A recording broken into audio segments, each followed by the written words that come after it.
Viewers, আমি দাঁড়িয়ে আছি সূর্যনগর রেল স্টেশনের নবনির্মিত প্ল্যাটফর্মের উপরে। প্ল্যাটফর্ম আপনারা দেখছেন, কাজ এখন একটু বাকি আছে। প্ল্যাটফর্মটা রেল লাইন থেকে বেশ খানিকটা উঁচুতে, ব্রডগেজের যে ট্রেনের যে কোচে ওঠার যে সিঁড়ি, সেই সিঁড়ির সাথে লেভেলিং করে আর কি প্ল্যাটফর্মটা বানানো। বলে রাখা ভালো, সূর্যনগর ডি ক্লাস স্টেশন। এখানে আসলে স্টেশনটা বন্ধ থাকায় টিকিট বেচাকেনা হয় না। এখানে শুধুমাত্র কয়েকটা লোকাল ট্রেন দাঁড়ায়।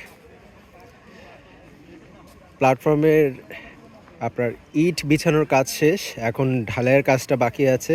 এখন বর্তমানে আপনারা দেখতেছেন যে এটার নিচে যে বালু আছে, সেই বালুর উপরে আমরা হাঁটছি। এটার উপরে আর কি ঢালাইটা করবে। এই পাশে হচ্ছে সূর্যনগর রেলগেট বাজার। এখানে সাপ্তাহিক হাট বসে, সপ্তাহে 2 দিন হাট বসে, শনিবার এবং বুধবার। আমরা হাঁটছি। আগে এখানে যখন প্ল্যাটফর্ম ছিল না, এখানে সব কিছুই রেল লাইনে ট্রেনে উঠতে অনেক কষ্ট হতো মানুষদের। আশা করি সেই প্রবলেম বা সমস্যাটা দূর হবে। এটা হচ্ছে সূর্যনগর যে ঐতিহাসিক ব্রিটিশ রেলওয়ে স্টেশন, সেটা জরাজীর্ণ অবস্থায় পড়ে আছে।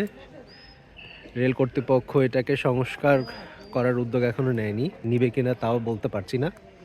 সব কিছুই আগের মতো পড়ে আছে, শুধু এখন মানুষ নেই বা কোলাহল নেই।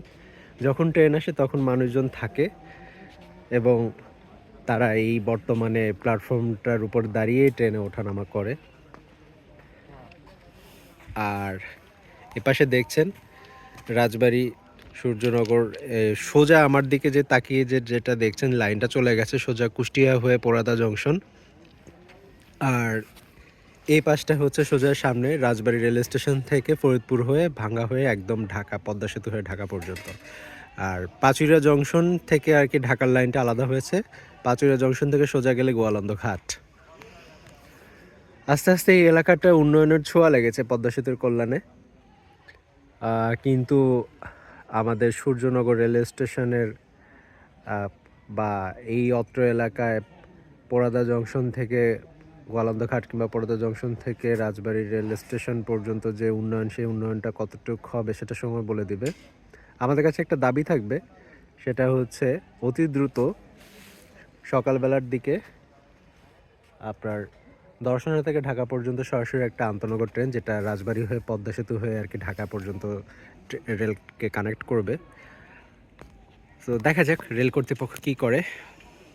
ভিডিওটি আপনাদের জন্য বানিয়েছি, খুবই আনকমন এবং অন্যরকম একটা ভিডিও। আশা করি সাথেই থাকবেন। ধন্যবাদ।